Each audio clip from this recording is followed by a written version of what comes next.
All right, so the next topic we're gonna tap into: did streaming break hip hop? That's a really good question, a really interesting topic.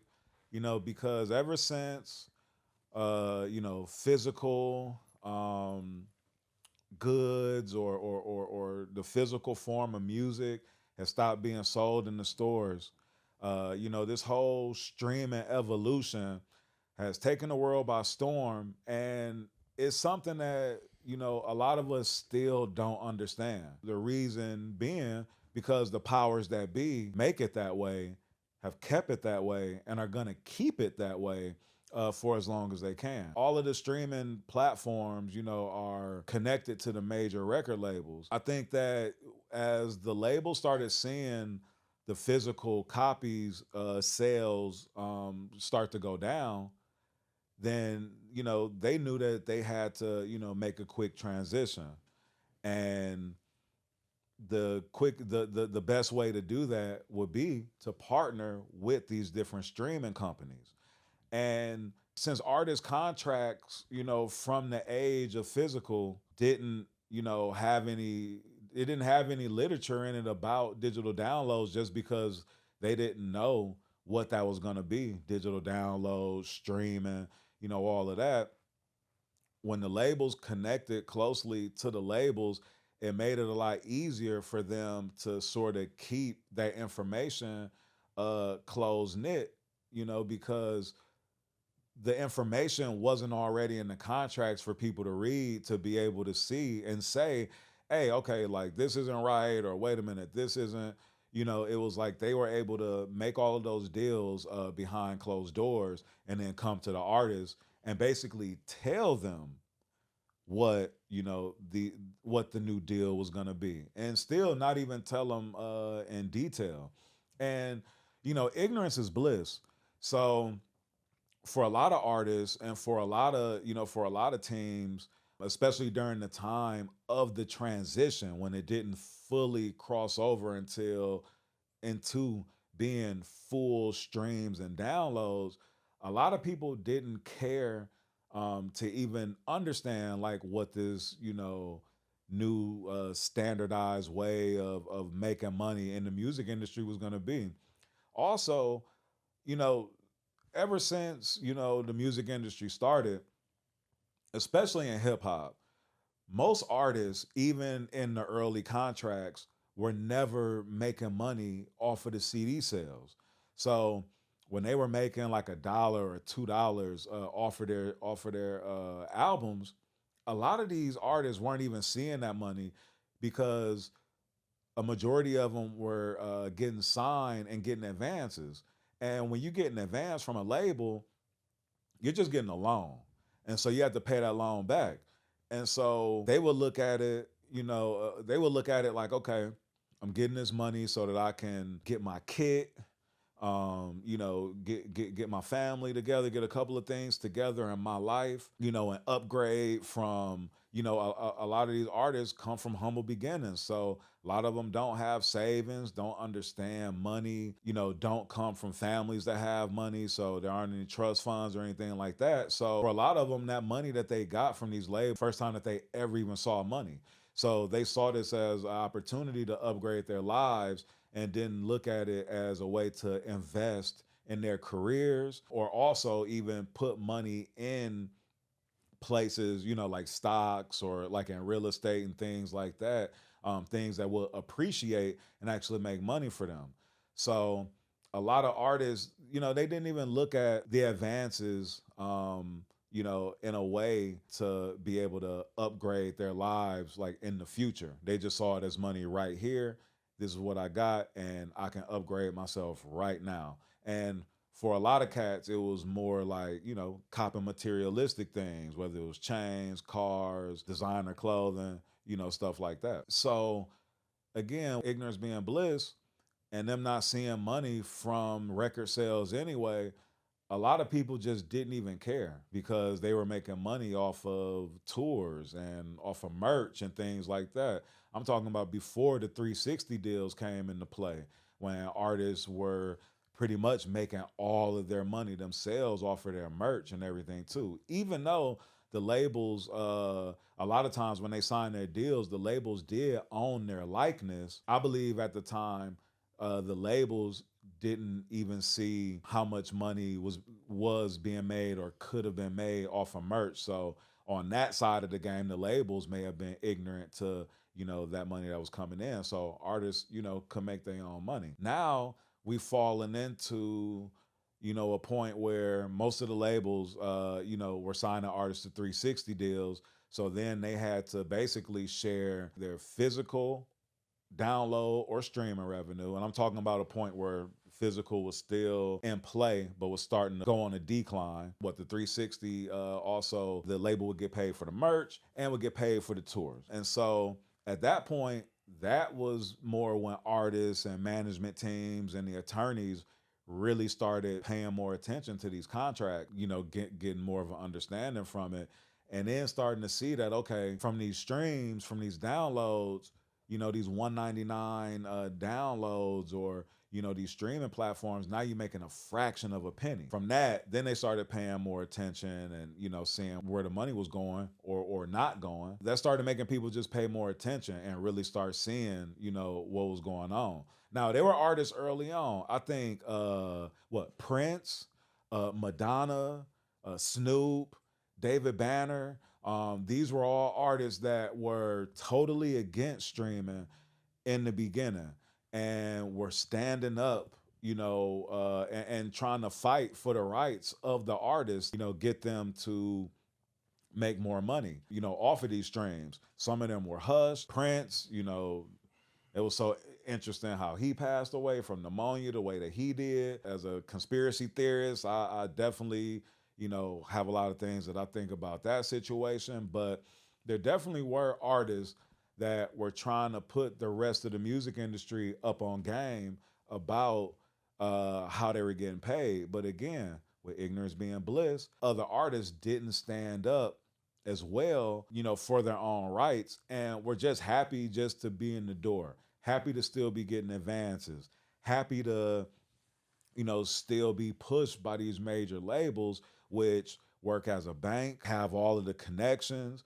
And then if you want to have any type of relevance at radio, then you almost need the major labels because radio budgets are so high. Like it costs so much money to do a radio campaign that, I mean, unless you just have like a crazy private investor, most people, even most cats with street money, like can't really afford pay for a radio campaign. And honestly, radio is what makes superstars. That's still relevant to this day. Even though radio is, considered an old school form of media, it's still really important, really relevant in terms of reaching a huge, wide audience. And there honestly aren't. I can't even think of any superstars who haven't, gotten radio play at one point or another. So go back and look at that. Like this is definitely something to think about and to talk about and to debate about. If we look at all of the superstars out here, every one of them have had radio play. Kendrick has had radio play. Drake has had radio play.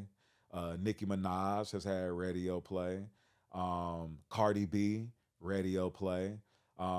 Even New Age, Sexy Red, she gets radio play. All of the, artists that are considered superstars right now have had to get radio play. And again, that's controlled by the major labels. So they have had to, stay connected, in that system one way or another. Now, did streaming break hip hop? I don't necessarily think streaming broke hip hop, but I do think that streaming made artists lazy.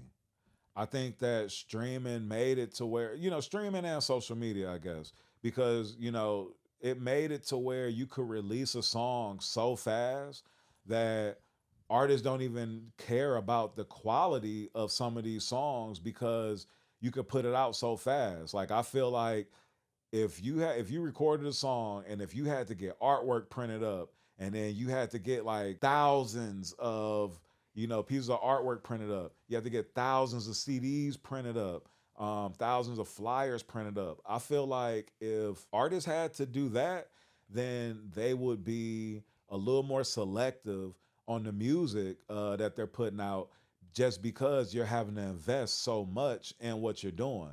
But since it's so easy for us to record a song on our phone, make a piece of artwork ourselves, or have the art guy make something for us, and then we can put it out at the snap of a finger.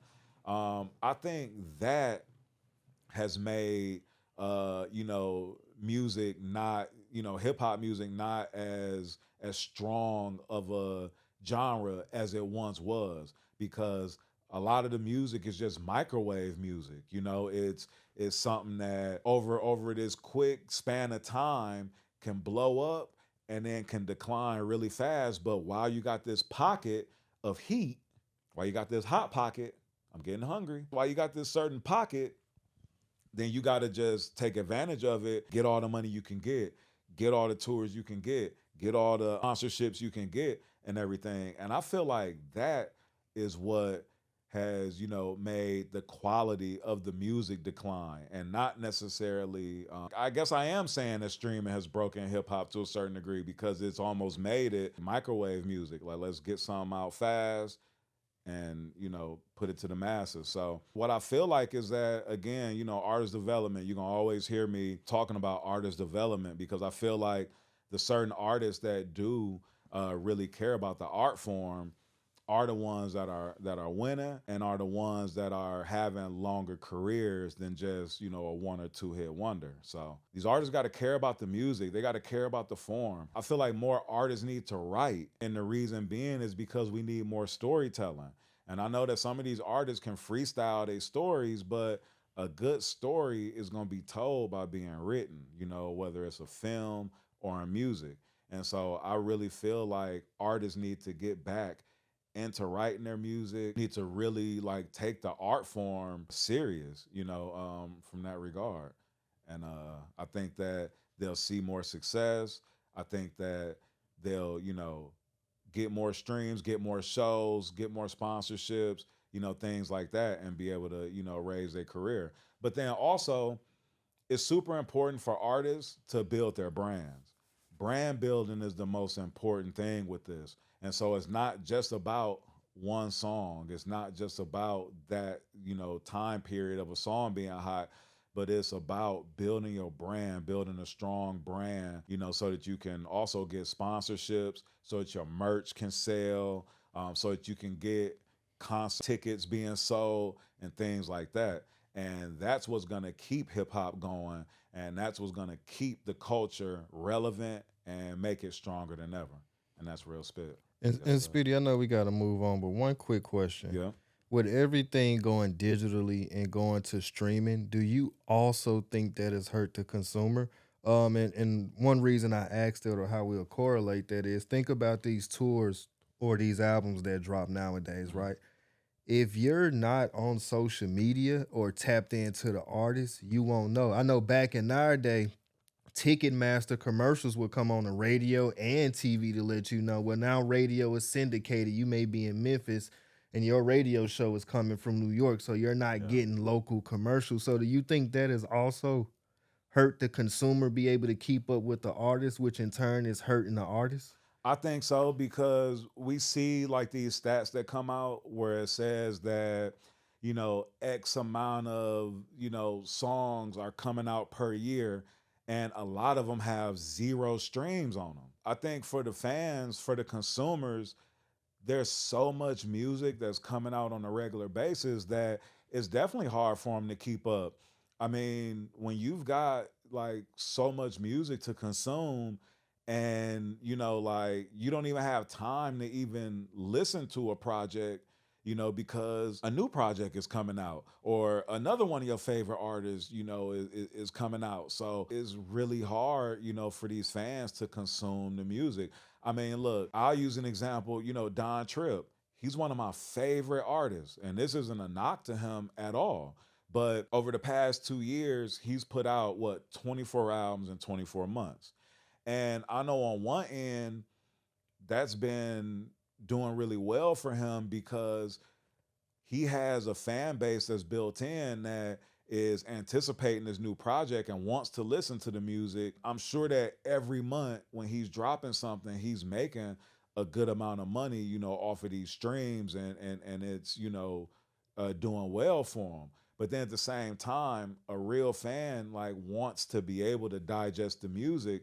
And it's like if new music is coming out so regular that I don't even have time to digest this album because this next album, is coming out, then on one end, it can help some artists because it'll drive up streams like on the first day or the first week, people will be checking it out. But then I think that the playback value on these projects is kind of difficult to gauge it, or I feel like even to a certain degree, like you may have surges of streams for a certain project for a certain amount of time, but then after a while, they might, it'll go down because you just can't keep consuming all of this, volume of new music that's coming out. So yeah, I definitely think that streams and everything that's happening does affect the consumer as well and makes it more difficult for them to actually consume the music at a higher volume than they are. And that's real spit.